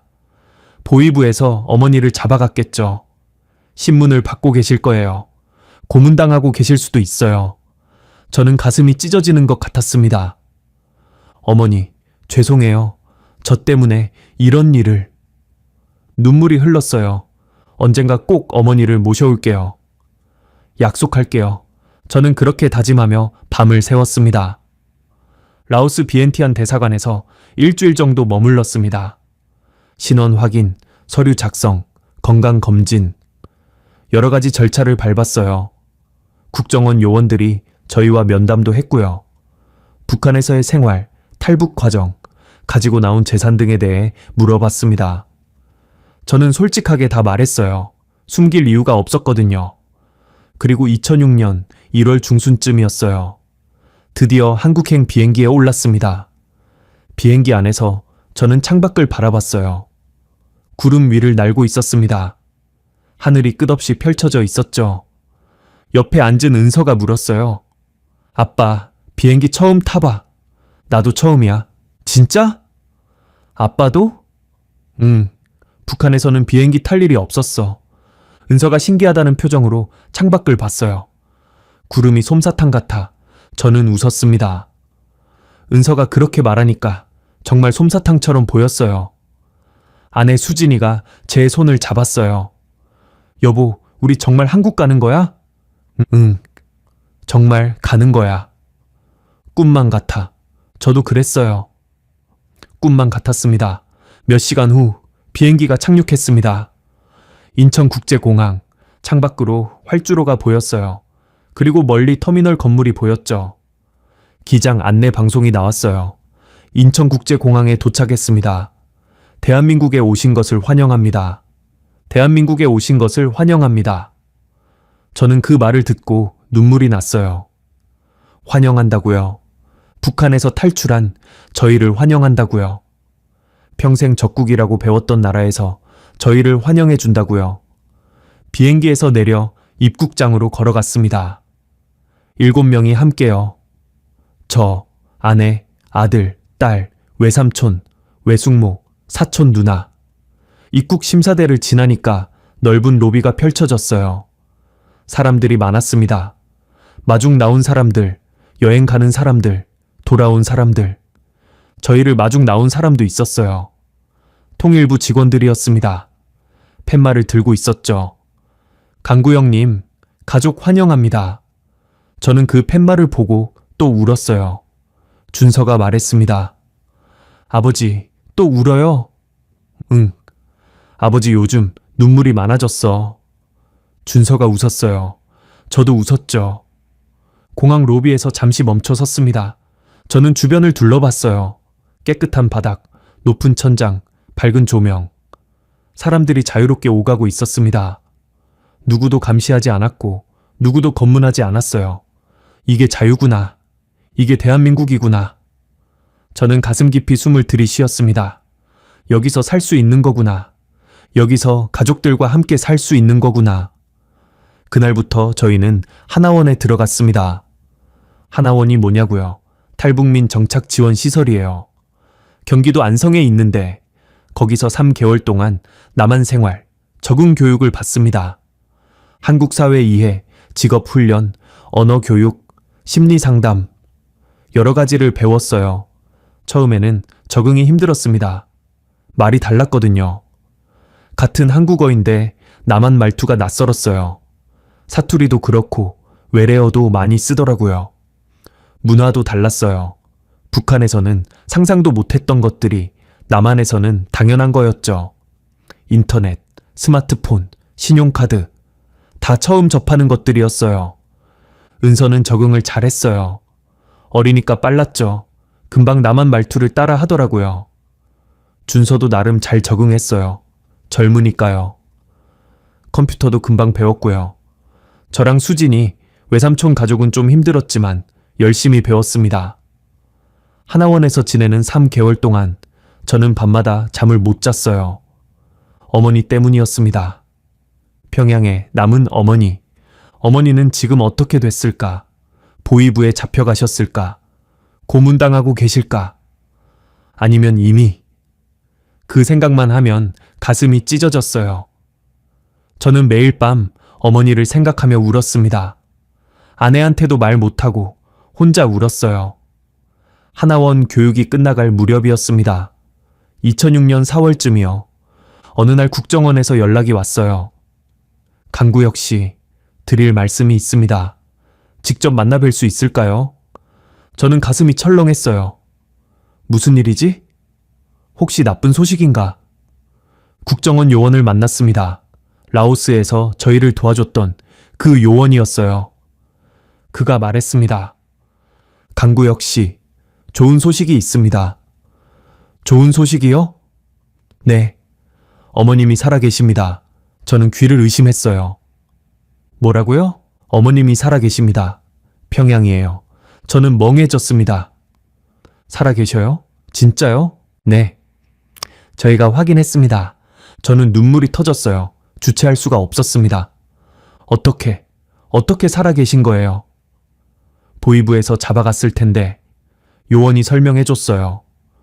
어머니는 보위부 신문을 받으셨대요. 아들이 왜 탈북했냐? 어디로 갔으냐? 재산은 얼마나 가져갔냐? 그런 질문을 수없이 받으셨겠죠. 근데 어머니가 대단하셨어요. 어머니는 연기를 하셨대요. 자신도 피해자인 척. 저도 몰랐습니다. 아들이 갑자기 사업 자금을 들고 도망친 줄은요. 저도 속았어요. 저도 피해자예요. 그렇게 말씀하셨대요. 보위부에서도 어머니를 의심했지만 확실한 증거가 없었어요. 어머니가 탈북을 도왔다는 증거가요. 게다가 어머니는 68살 고령이셨고 관절염 같은 지병도 있으셨죠. 결국 보위부는 어머니를 정치범수용소에 보내지 않았어요. 대신 가택연금 처분을 내렸대요. 집 밖에 못 나가게 하고 감시만 붙인 거죠. 저는 요원의 설명을 들으며 울었습니다. 어머니가 살아 계시다는 것만으로도 감사했어요. 정치범수용소에 안 가셨다는 것만으로도 다행이었고요. 근데 요원이 말을 이었어요. 단구 역시 어머님을 모셔올 수 있을지도 모릅니다. 모셔온다고요? 네, 가택연금 상태라면 탈출 가능성이 있어요. 시간이 좀 걸리겠지만 저희가 방법을 찾아보겠습니다. 저는 두 손을 모았어요. 제발요. 제발 어머니를 데려와 주세요. 부탁드립니다. 요원이 고개를 끄덕였습니다. 최선을 다하겠습니다. 그 후로 1년이 지났습니다. 저희 가족은 하나원을 나와 경기도에 정착했어요. 정부에서 임대 아파트를 지원해줬고 정착금도 받았죠. 저는 작은 무역회사를 차렸어요. 북한에서 하던 일이니까 경험이 있었거든요. 물론 규모는 비교도 안 되게 작았지만 새 출발이었습니다. 준서는 검정고시를 봐서 고등학교 졸업 자격을 땄고 대학 입시를 준비했어요. 은서는 중학교에 편입했어요. 처음에는 적응이 힘들었지만 미술 시간을 제일 좋아했대요. 그림 그리는 걸 좋아하던 아이였으니까요. 2007년 봄이었습니다. 국정원에서 연락이 왔어요. 강구혁 씨, 작전이 성공했습니다. 어머님이 제3국에 도착하셨습니다. 저는 전화기를 붙잡고 울었어요. 정말요? 어머니가요? 네. 곧 한국에 오십니다. 어떻게 된 건지 자세히는 못 들었어요. 극비 작전이었으니까요. 나중에 알게 된 건 북한 내부의 협조자와 중국 브로커들이 합작해서 어머니를 빼내왔다는 것 정도였습니다. 가택연금 상태였기 때문에 감시가 심하지 않았고 어느 날 밤에 몰래 빠져나와서 국경을 넘으셨대요. 70살 가까운 연세에 관절염이 있는 몸으로 어머니는 정말 대단한 분이셨어요. 며칠 후 저는 인천공항에 갔습니다. 어머니를 마중 나간 거예요. 가족들도 다 같이 갔어요. 아내, 준서, 은서, 외삼촌, 외숙모, 사촌 누나까지 7명이요. 입국장 앞에서 기다렸습니다. 가슴이 터질 것 같았어요. 1년 반 만이었거든요. 평양에서 헤어진 그 새벽 이후로요. 입국장 문이 열렸습니다. 사람들이 나오기 시작했어요. 저는 눈을 크게 뜨고 찾았습니다. 어머니를요. 그때 휠체어 한 대가 보였어요. 휠체어에 앉은 할머니, 흰 머리카락, 마른 얼굴, 낡은 옷. 어머니였습니다. 어머니! 저는 달려갔어요. 휠체어 앞에 무릎을 꿇었습니다. 어머니가 저를 바라보셨어요. 눈에 눈물이 가득 고여 있었습니다. 우혁아. 어머니 목소리가 떨렸어요. 우혁아, 이게 꿈이냐 생시냐? 어머니, 생시예요. 저 여기 있어요. 저는 어머니 손을 잡았습니다. 주름투성이의 마른 손이었어요. 1년 반 사이에 많이 여위셨더라고요. 어머니가 제 손을 꽉 잡으셨어요. 우혁아, 우리 이제 다 같이 살 수 있는 거지? 저는 고개를 끄덕였습니다. 네, 어머니. 이제 아무도 우리를 갈라놓을 수 없어요. 어머니를 안았습니다. 어머니가 제 등을 토닥이셨어요. 잘 왔다, 아들. 네가 무사해서 다행이다. 아내 수진이가 다가왔어요. 어머니, 수진이도 울고 있었습니다. 시어머니 손을 잡았죠. 어머니, 고생 많으셨어요. 어머니가 수진이를 바라보셨어요. 수진아, 애들은? 여기 있어요. 은서와 준서가 다가왔어요. 할머니? 은서가 어머니를 안았습니다. 준서도요. 어머니가 손주들을 보며 웃으셨어요. 우리 은서, 우리 준서. 많이 컸네. 할머니, 보고 싶었어요.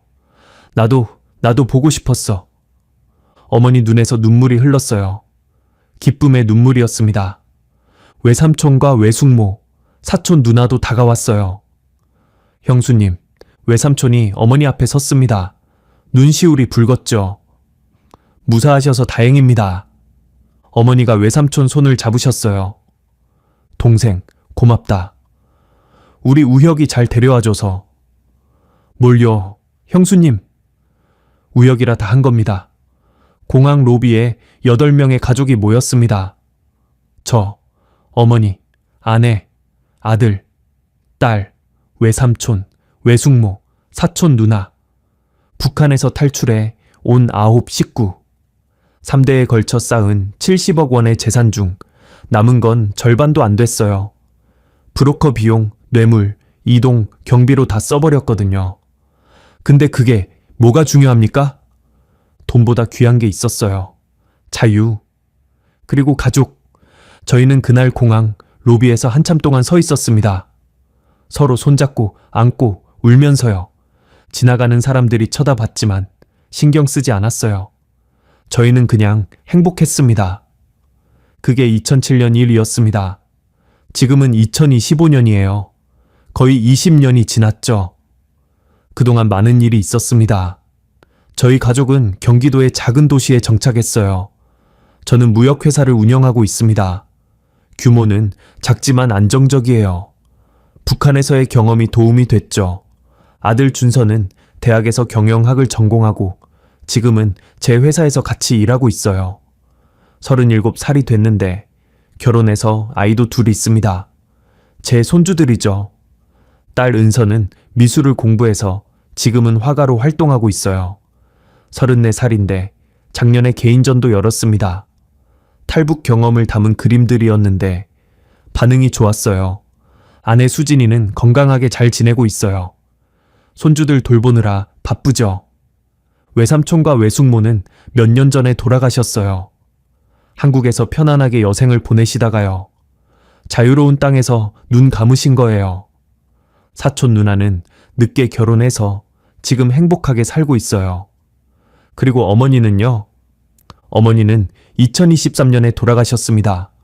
86세였어요. 돌아가시기 전에 이런 말씀을 하셨어요.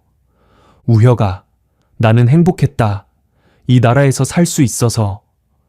너희랑 같이 있을 수 있어서. 저는 어머니 손을 잡고 울었어요. 어머니, 감사합니다. 저를 살려주셔서. 저희 가족을 살려주셔서. 어머니가 웃으셨어요. 내가 한 게 뭐 있냐? 다 네가 한 거지. 아니에요. 어머니가 평양에서 시간 벌어주셔서 저희가 살 수 있었어요. 어머니가 고개를 저으셨어요. 그건 당연한 거야. 엄마가 자식을 위해 하는 거잖아. 저는 지금 탈북민 정착지원단체에서 자원봉사를 하고 있어요. 새로 오는 탈북민들을 만나서 제 경험을 나눠줍니다. 적응하는 데 도움이 되라고요. 가끔 이런 질문을 받아요. 북한에 있을 때 그렇게 잘 사셨는데 왜 탈북하셨어요? 저는 이렇게 대답합니다. 아무리 많은 돈이 있어도 자유가 없으면 감옥입니다. 북한에서 저는 부자였어요. 70억 원이 넘는 재산이 있었죠. 근데 그게 진짜 제 거였을까요? 당에서 원하면 언제든 뺏어갈 수 있었어요. 실제로 제 할아버지도 삼촌도 아버지도 당에 의해 목숨을 잃었죠. 돈이 있어도 자유가 없으면 진짜 부자가 아닙니다. 지금 저는 북한에 있을 때보다 훨씬 가난해요. 재산이 많이 줄었거든요. 근데 지금이 더 부자예요. 왜냐하면 자유가 있으니까요. 가족과 함께 있을 수 있으니까요. 누구의 눈치도 안 보고 살 수 있으니까요. 아직 북한에 남아있는 돈주분들께 말씀드리고 싶어요. 용기를 내십시오. 당신의 재산은 당신 것이 아닙니다.